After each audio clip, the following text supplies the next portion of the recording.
Listen up. Acts 6 is where the rubber meets the road for the early church. Growth was happening, souls were being saved, lives transformed. But with growth came problems. The Greek speaking believers started complaining. They said, our wives are being overlooked in the daily distribution of food. Now, don't miss this. The apostles could have said, that's not our problem. But they didn't. They knew that even the practical things like serving food matter in the kingdom. Still, they had a decision to make. Were they going to focus on serving tables or preaching the word? And here's what they did. They gathered the people and said, it's not right for us to neglect the ministry of the word, to wait on tables.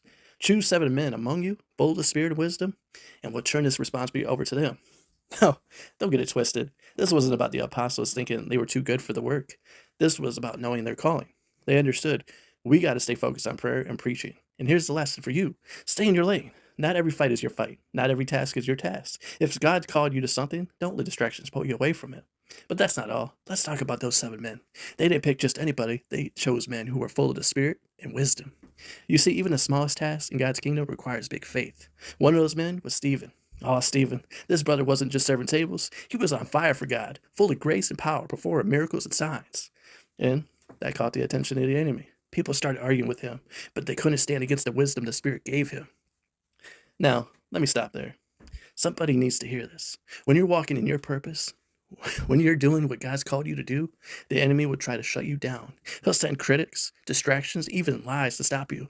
But hear me, when you're full of the Spirit, you don't need to fight back. The Spirit will speak for you. Stephen's faith made him a target. False witnesses rose up, accusing him of blasphemy.